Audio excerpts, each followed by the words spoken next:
दोस्तों, IPS officer रश्मि शुक्ला यहाँ पे न्यूज में है। एक्चुअली में महाराष्ट्र की सरकार ने, महाराष्ट्र की पुलिस ने इनके अगेंस्ट एक इंक्वायरी शुरू की।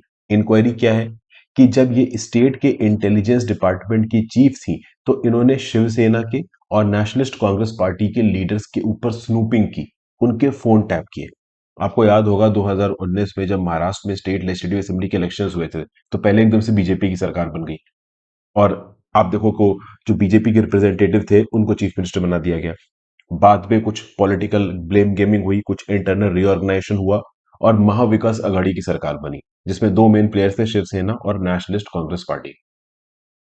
इस बीच में ऐसा बताया जाता है कि कुछ शिवसेना और एनसीपी के लीडर्स के ऊपर स्नूपिंग हुई और उस स्नूपिंग को ऑथराइजेशन दिया रश्मि शुक्ला जी ने। तो रश्मि शुक्ला जी के ऊपर इल्जाम आ गया। अब समझिए आईपीएस का पद कितना ज्यादा सेंसिटिव होता है, आपको समझना पड़ेगा। ऐसा बोला गया कि जब स्नूपिंग की तो सरकार दूसरी थी और बाद में जब इनके ऊपर इल्जाम लगाया गया तो सरकार दूसरी है। क्या पुलिस ऑफिसर्स, क्या आईपीएस ऑफिसर्स किसी का फोन टैप कर सकते हैं? बिल्कुल कर सकते हैं।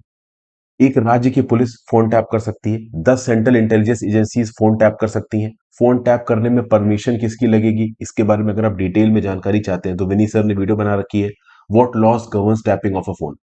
तो how phone tapping is done in India. Phone tapping, मेरा नाम हर्षित द्विवेदी सर, यूट्यूब पे सर्च मार देंगे, आपको ये वीडियो मिल जाएगी। इस वीडियो को देख लीजिए, आपको पूरा पता चल जाएगा कि कौन से एक्ट के अंदर किस प्रोविजन के बिहाफ पे टैपिंग को अलाउ किया जाता है, कौन सी एजेंसी टैपिंग कर सकती है, कौन से बिहाफ पे कर सकती है, नहीं कर सकती है। सब कुछ इस वीडियो में बताया गया, तो मैं रिपीट नहीं कर रहा हूं। वापस आते हैं, रश्मि शुक्ला जी ने सही किया या गलत, वो बताना कोर्ट का काम है। हमें जानना यह जरूरी है कि राज्य की सरकार क्या आईएएस आईपीएस के अगेंस्ट इल्जाम चला सकती है। महाविकास अघाड़ी की सरकार ने इल्जाम लगाया रश्मि शुक्ला के ऊपर और ये इल्जाम में एक बड़ी ही लंबी चार्जशीट फाइल हुई है, 700 पन्ने की चार्जशीट फाइल हुई है। बहुत से विटनेसेस हैं और सब ये बोल रहे हैं कि रश्मि शुक्ला जी ने ओवरऑल फोन टैपिंग की परमिशन दी इलीगल तरीके से। रश्मि शुक्ला जी बोल रही मैंने कोई फोन टैपिंग की परमिशन इलीगल तरीके से नहीं दी है। जो भी फोन टैपिंग हुई है उसके लिए मुझे परमिशन मिली थी from the additional chief secretary of Maharashtra. तो रश्मि शुक्ला जी बोल रही है कि फोन टैपिंग की परमिशन मुझे additional chief secretary of Maharashtra ने दी थी, तो उनको भी पकड़ो। तो जो ओवरऑल जिसने भी एफआईआर यहाँ पे फाइल की उसने बोला सबको पकड़ेंगे। तो मैटर सब जुडिस था, कोर्ट में था। अब कोर्ट ने यहाँ पे रश्मि शुक्ला के अगेंस्ट एक्शन क्यों नहीं लिया? कोर्ट का ये बोलना है, इनफैक्ट मैं आपको बता दूं कि रश्मि शुक्ला भी बॉम्बे हाईकोर्ट के सामने चली गई थी इंटरिम प्रोटेक्शन मांगने के लिए, एडवांस बेल मांगने के लिए। हुआ यह है कि ये जो ओवरऑल महाविकास अघाड़ी की सरकार थी, इन्होंने केस को बहुत प्रॉपर तरीके से बनाया रश्मि शुक्ला के अगेंस्ट। रश्मि शुक्ला जी के अगेंस्ट बहुत से इल्जाम लगाए गए। कौन कौन से इल्जाम लगाए गए? तो section 465 of the Indian penal code, forgery का इल्जाम इनके ऊपर लगाए गए। फिर section 471 of the Indian penal code, एक डॉक्यूमेंट को फॉर्ज करने का इल्जाम लगाना। फिर प्रिवेंशन ऑफ करप्शन एक्ट, बहुत से इल्जाम यहाँ पे इनके ऊपर लगा दिए गए।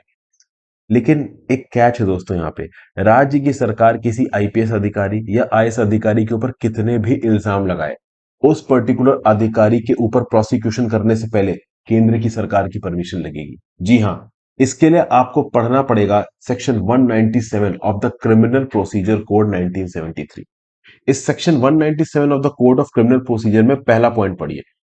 When any person who is or was a judge or magistrate or public servant not removable from his office save by or with the sanction of government is accused of any offence alleged to have been committed by him while acting or purporting to act in the discharge of his official duty, no court shall take cognizance of such offence except with the previous sanction. अब ये point पढ़ो।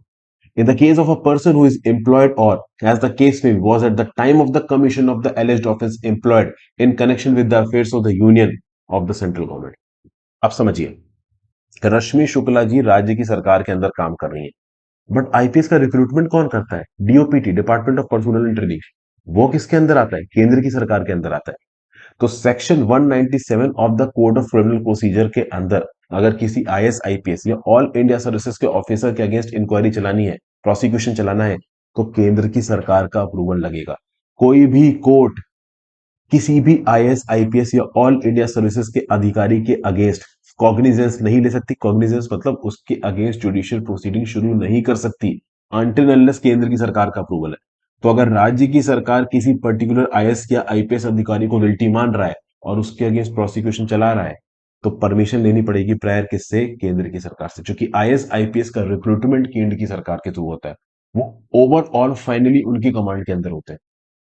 हालांकि यहाँ पे जो राज्य की सरकार थी ना, महाविकास अघाड़ी की, इसने बोला कि भाई यहाँ पे बहुत हमारे पास प्रूफ है रश्मि शुक्ला के अगेंस्ट। रश्मि शुक्ला ने फॉर्जरी की है, सेक्शन 465, सेक्शन 471, टेलीग्राफ एक्ट को यहाँ पे कोड कर दिया गया। तो इतने एक्ट लगाने के बाद भी रश्मि शुक्ला को अगेंस्ट केंद्र की सरकार ने क्या, ये राज्य की सरकार ने क्या बोला कि भाई हमारे पास तो रश्मि शुक्ला के अगेंस्ट बहुत से इल्जाम है, तो इनको तो हम ट्राई करेंगे। लेकिन कोर्ट ने कॉग्निजेंस दे लिया। कोर्ट ने बोला कि एक आईएएस आईपीएस या ऑल इंडिया सर्विसेज के ऑफिसर के अगेंस्ट आपको इन्वेस्टिगेशन करनी है, अगर आपको प्रोसिक्यूशन करना है, तो भैया सेक्शन 197 ऑफ द सीआरपीसी के हिसाब से केंद्र की सरकार की प्रायर परमिशन लेके आओ। और इस केंद्र की सरकार की परमिशन के लिए अप्लाई अप्रैल में ही कर दिया था महाराष्ट्र की पुलिस ने, लेकिन अब तक ये परमिशन नहीं आई है। तो यहां तीन चार चीजें आपको पता चली। एक तो section 197 of the code of criminal procedure जो साफ साफ बोलता है कि भाई जिस भी, और मैं आपको बता दूं यहाँ पे बॉम्बे हाई कोर्ट का जजमेंट भी है, सॉरी सुप्रीम कोर्ट का। ये न्यूज है 23 जुलाई 2021 की। सुप्रीम कोर्ट ने साफ साफ बोला है कि किसी भी गवर्नमेंट सर्वेंट ने अपनी ऑफिशियल कैपेसिटी में कुछ भी किया है, अपनी ऑफिशियल ड्यूटी में कुछ भी किया है, तो उसके लिए उसको आप प्रोसिक्यूट नहीं कर सकते। और अगर आप करना चाहते हो तो प्रायर परमिशन सरकार की लेके आओ। तो मान लीजिए आप सरकारी इंप्लॉय हैं, मान लीजिए राज्य की सरकार के अंदर आप काम कर रहे हैं एजुकेशन डिपार्टमेंट में, और राज्य की सरकार के बिहाफ पे आपने कोई डॉक्यूमेंट साइज किया, दस्तावेज साइन किया, और बाद में उसी दस्तावेज के साइन करने के चलते आपके अगेंस्ट केस चल रहा है, तो उस केस में कोई भी केस आपके अगेंस्ट चलाने के लिए राज्य की सरकार से परमिशन लेनी पड़ेगी। उसी हिसाब से रश्मि शुक्ला के अगेंस्ट केस फाइल करने के लिए राज्य की सरकार को केंद्र की सरकार से परमिशन लेनी पड़ेगी, नहीं तो कोर्ट कॉग्निजेंस लेगा ही नहीं। कोर्ट ने कॉग्निजेंस ही नहीं लिया रश्मि शुक्ला के केस का। अभी के लिए तो खैर ये केंद्र के डेपुटेशन में है और शायद सीआरपीएफ फोर्सेस की हेड बन के गई है हैदराबाद के अंदर। तो एक छोटी सी न्यूज थी। यहाँ पे overall section 197 of the CrPC के बारे में आपको पता चला, और ये पता चला कि ऑल इंडिया सर्विसेज के ऑफिसर्स को प्रोसिक्यूट करना है अगर राज्य की सरकार को, तो प्रायर परमिशन लगेगी केंद्र की सरकार। ठीक है। एक और इंपॉर्टेंट चीज, ओवरऑल टेलीग्राफ एक्ट के अंदर कितनी एजेंसीज को स्नूपिंग की ताकत है, फोन टैपिंग की ताकत है, राज्य की पुलिस को अगर फोन टैपिंग की ताकत है, कौन से प्रोविजन के अंदर ये ताकत है, कौन कौन ये प्रोविजन दे सकता है, परमिशन दे सकता है अलग अलग केस में, इसके लिए पहली वाली वीडियो जरूर देख लीजिए। फोन टैपिंग, मेरा नाम हर्षित रेड्डी के साथ सर्च मारिए। Thank you for watching friends. Video को लाइक और शेयर कर दीजिएगा, इंस्टाग्राम पे फॉलो कर लीजिएगा, टेलीग्राम ग्रुप ज्वाइन कर लीजिएगा, ज्यादा से ज्यादा लोग लेक्चर को शेयर करें। आई होप आपको कुछ ना कुछ यूजफुल यहाँ पे जानने को मिला हो। Have a great day, good bye.